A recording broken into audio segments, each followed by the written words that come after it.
Hey guys, welcome to Jupiter 10. I'm Nick, and today I'd like to show you a new gizmo called Grease. Well, not really new, just renewed, I should say.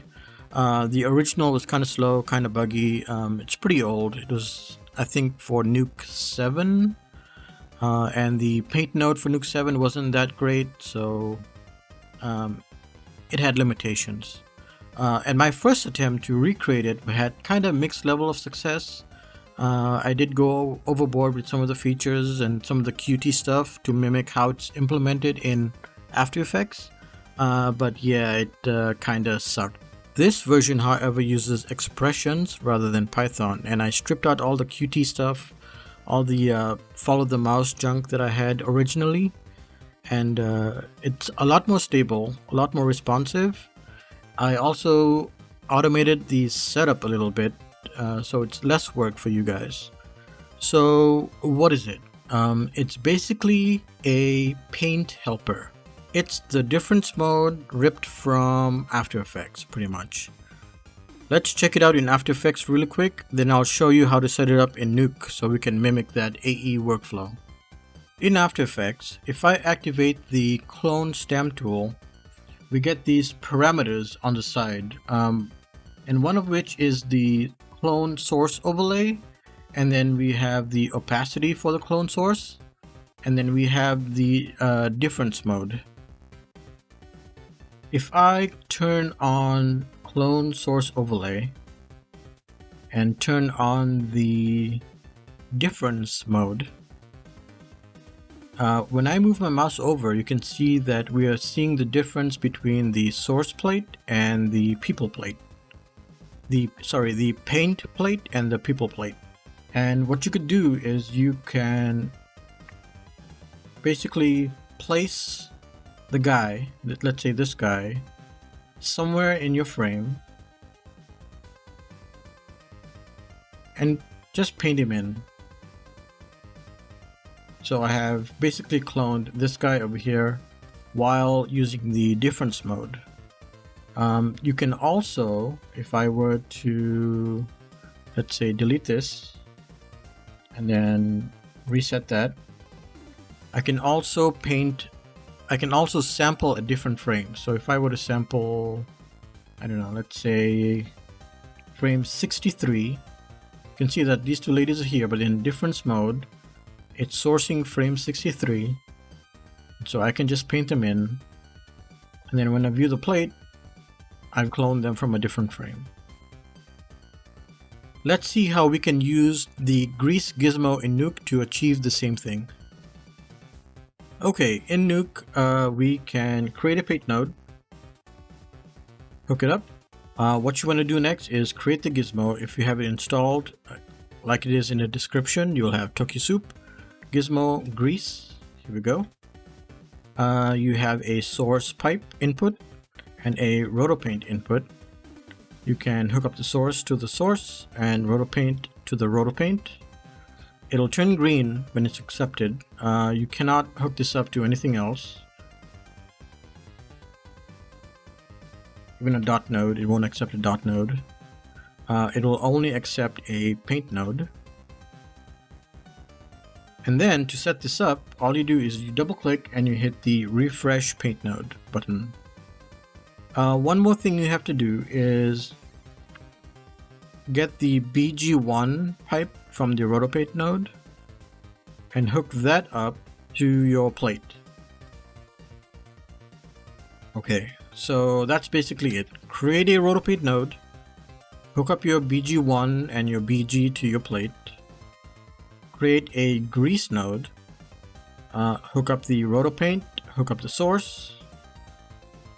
Once you have this, you can hit refresh paint node, and what that'll do is load up the paint properties into your properties bin, and then switch to clone, and also set some of these switches up here, so onion and BG1. So we're using BG1, it sets it automatically to BG1, so you don't have to set up anything. So you just come in here, click that button, everything is set up for you. To see what's happening better, I will set up a 2-viewer setup. Okay, so right off the bat, you can see that this is the difference mode like we had in After Effects, and then this is your regular plate. If I were to move this gizmo over here, you can see that it's the exact same thing. So I can move this guy here, scale up, and then I can paint. I can also click on this gear. I can hit reset and it'll just reset back to the normal thing. I will delete that paint node. What I can also do is I can change the frame like we did in After Effects.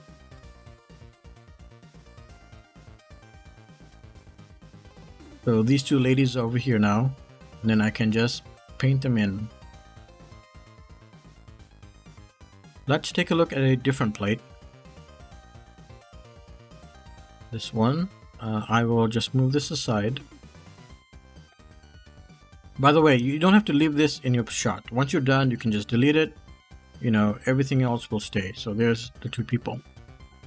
Anyway, back here. So same thing. Create a paint node. Hook up your BG1. Create grease node. Rotopaint. Source. I am going to view this over here. And I'm going to view this over here. And then let's take a look. In this shot, we have this lady coming in on this bicycle.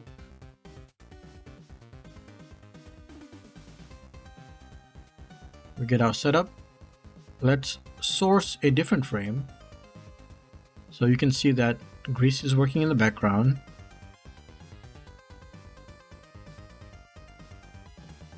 And then we can paint in this viewer or we can paint on the difference. It doesn't matter.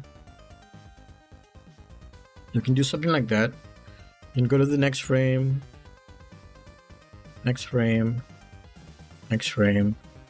And basically, you know, we're going to paint out this lady. You can also use the direction keys on the number pad, and that'll shift it left and shift it right, up and down. You can click the gear, click on reset, it'll reset the position. Let's look at something else. Here's another shot.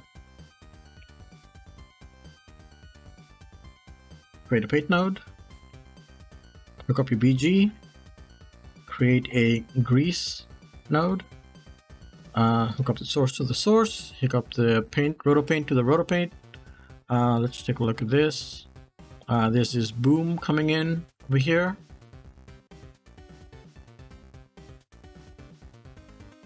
You can also go to absolute mode. So let's double click, refresh paint node. We're going to switch it from relative to absolute. And what absolute does is it won't shift the frame. So if I were to just kind of slide this around, let's see. Not negative. Let's go. You can see the boom is coming in over here. Oh, I'm sorry. This is the boom in the scene, and this is the boom that's coming in. So let's do this frame. We can align her body. Black means that it's aligned. Oops. And then we can just paint this out like that. So next frame, same thing. Just make sure she's aligned. Like so. You can also use this to align if you want. I like using the number pad. And then you can just paint this out.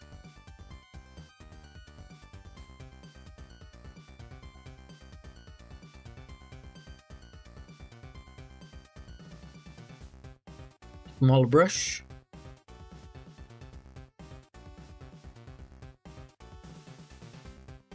So that part is good, and then we are just going to align this side. There it is, it's aligned. And then smaller brush. There we go, it's gone.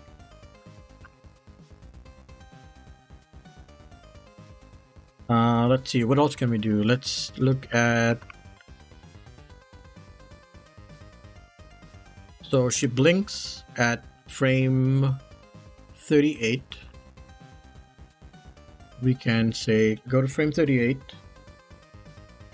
I'm sorry, frame 35 where her eyes are open, like so.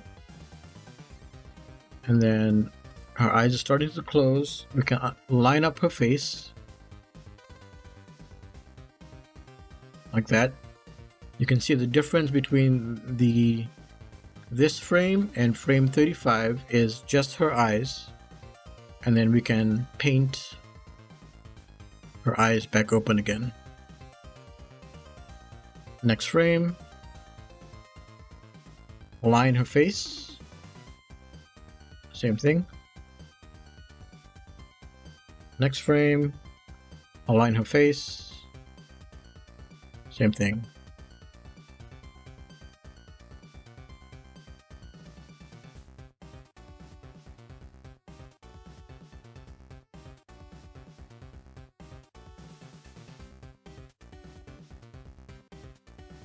So you do want to be careful. You want to make sure that the area that you're painting becomes black. Like this area here becomes black. If not, you're going to have jitters in your paint.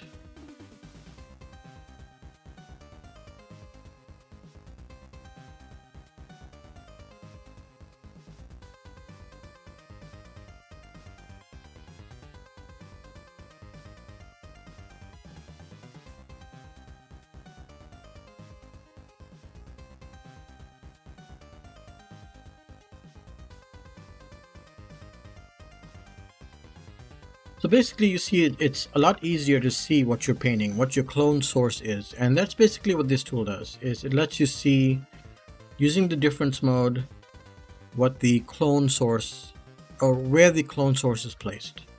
To install, you can just extract the TokyoSoup into your .nuke folder, open up Gizmo, or you can place it in Gizmos.